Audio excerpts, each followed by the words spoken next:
మనమంతా మర్చిపోయిన కరోనా మళ్లీ పడగ విప్పుతోంది. రాష్ట్రంలో నిశ్శబ్దంగా చాప కింద నీర్లా వ్యాపిస్తోంది. ఇది కొత్తగా వచ్చిన JN1 వేరియంట్ తాలూకు సైలెంట్ వేవ్ అని ప్రచారం సాగుతోంది. ఇటు దేశవ్యాప్తంగా కోవిడ్ కొత్త వేరియంట్ వేగంగా విస్తరిస్తోంది. రాష్ట్రాల్లో నమోదవుతున్న కేసులు రోజురోజుకు పెరుగుతున్నాయి.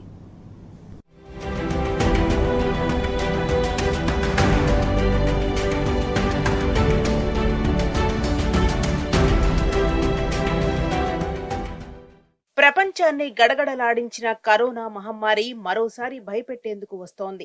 చలికాలం మొదలు కావడంతో ఇన్ని రోజులు నివురుగప్పిన నిప్పులా ఉన్న వైరస్ క్రమంగా విజృంభిస్తోంది. కరోనాను ప్రజలు లైట్ తీసుకున్నా అది మాత్రం మనుషులను వదిలి వెళ్లడం లేదు. ఎన్ని మెడిసిన్స్ వచ్చినా అది ఊసరవెల్లిలా రూపాంతరం చెందుతూనే ఉంది. తాజాగా దేశంలో JN1 వేరియంట్ వ్యాపిస్తోంది. ఇందుకు సంబంధించిన కేసులు కూడా క్రమంగా పెరుగుతున్నాయి. ఇటు తెలంగాణలో గత కొద్ది రోజులుగా కరోనా కేసులు పెరుగుతున్నా అధికారులు మాత్రం వివరాలు చెప్పడం లేదు. పొరుగు రాష్ట్రాల్లో కరోనా కేసుల వివరాలను అధికారికంగా వెల్లడిస్తుంటే రాష్ట్ర వైద్య ఆరోగ్య శాఖ అధికారులు మాత్రం కొన్ని రోజులుగా కరోనా బులెటిన్ రిలీజ్ చేయటం లేదు. రాష్ట్రంలో ఎన్ని కేసులు నమోదవుతున్నాయి, ఏ ప్రాంతంలో ఎంతమందికి వైరస్ సోకింది, ఎంతమందికి ట్రీట్మెంట్ అందిస్తున్నారు, ఎంతమంది కోలుకున్నారు, ఎంతమందికి సీరియస్ గా ఉంది, ఎంతమంది ఈ వ్యాధితో మరణించారు అనే ప్రశ్నలకు సమాధానమే లేకుండా పోయింది. రాష్ట్ర వైద్యాధికారులు సైతం కోవిడ్ రిపోర్టుపై సరైన సమాధానం చెప్పడం లేదు.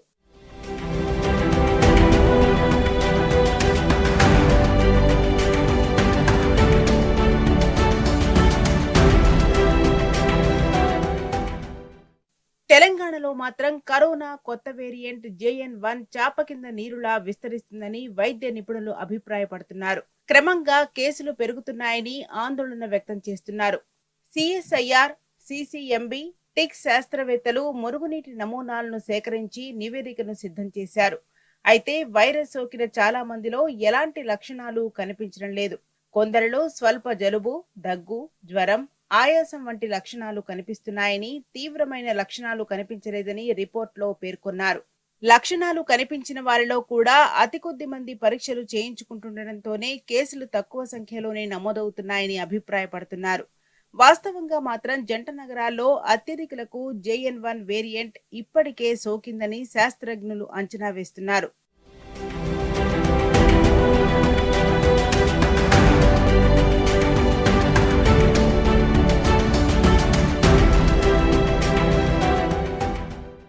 JN1 కొత్త వేరియంట్ ఒమైక్రాన్ కు దగ్గరి బంధువు. గతంలో కరోనా బారిన పట్టడం వల్ల వ్యాక్సిన్ల వల్ల వచ్చిన రోగ నిరోధక శక్తిని సైతం JN1 వేరియంట్ తప్పించుకోగలుగుతుంది.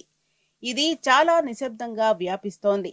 కొందరిలో అసలు ఎలాంటి లక్షణాలు కనిపించట్లేదు. మరికొందరిలోనేమో అసలు గుర్తించలేనంత స్వల్ప స్థాయిలో మాత్రమే లక్షణాలుంటున్నాయని టిక్ శాస్త్రవేత్తలు చెబుతున్నారు. ఈ వేరియంట్ వల్ల ఆసుపత్రి పాలయ్యే వారి సంఖ్య చాలా తక్కువగా ఉందని వెల్లడించారు.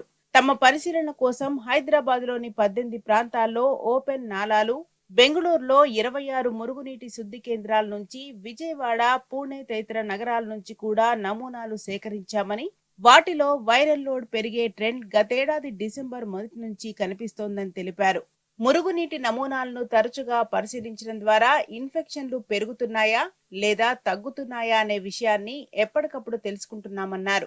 65 ఏళ్లు దాటిన వారు, ఇతర దీర్ఘకాలిక అనారోగ్యాలు ఉన్నవారు తప్పనిసరిగా మాస్కులు ధరించాలని వైద్యులు సూచిస్తున్నారు. జనం ఎక్కువగా ఉండే ప్రదేశాలకు వీలైనంత దూరంగా ఉండడంతో పాటు చేతుల పరిశుభ్రతను పాటించాలని హెచ్చరిస్తున్నారు. ఫ్లూ లక్షణాలు కనిపించినా కరోనా పరీక్ష చేయించుకోవాలన్నారు.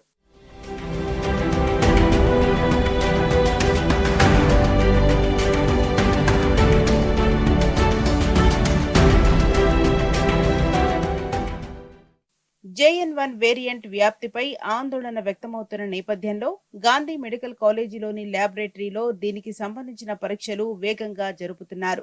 ఇప్పటికే ఈ ల్యాబ్ కు పలు కార్పొరేట్, ప్రైవేట్ ఆసుపత్రుల నుంచి 60కి పైగా నమూనాలు వచ్చినట్టు తెలుస్తోంది. అయితే అధికారులు మాత్రం ఉన్నతాధికారులు ప్రభుత్వ ఆదేశాలతో ఎలాంటి వివరాలు వెల్లడించడం లేదు. ప్రజలు ఆందోళన చెందాల్సిన పరిస్థితి లేకపోయినా సమాచారం మాత్రం ప్రజలకు తప్పకుండా తెలియాల్సి ఉంది. ఎందుకంటే కేంద్ర ప్రభుత్వం గత కొద్ది రోజులుగా దేశంలో నమోదవుతున్న కేసుల వివరాలను రెగ్యులర్ గా విడుదల చేస్తోంది. ఎన్ని పాజిటివ్ కేసులు నమోదయ్యాయి, ఎంతమందికి వైరస్ సోకింది, ఎంతమంది రికవరీ అయ్యారు, ఎంతమంది మరణించారనే లెక్కలను వివరిస్తోంది. ఇరుగు పొరుగు రాష్ట్రాలు సైతం కరోనా బులెటిన్స్ విడుదల చేస్తున్నాయి.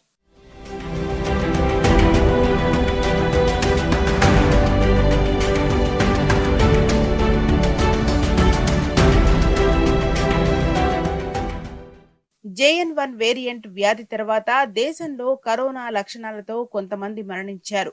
అయితే వారు ఈ వేరియంట్ వల్లే మరణించారా లేక దీర్ఘకాలిక వ్యాధులు ఉండటం వల్ల మరణించారా అనే విషయాలను అధికారులు గుర్తించే పనిలో ఉన్నారు. కేసులు పెరుగుతున్నప్పటికీ ఆందోళన చెందాల్సిన అవసరం లేదని డాక్టర్లు చెబుతున్నారు. అలాగని తేలిగ్గా తీసుకోవద్దని, తగిన జాగ్రత్తలు పాటించాలని కోరుతున్నారు. మాస్కులు ధరించటం, సోషల్ డిస్టెన్స్ పాటించటం, శానిటైజర్లు వాడటం అవసరమని సూచిస్తున్నారు.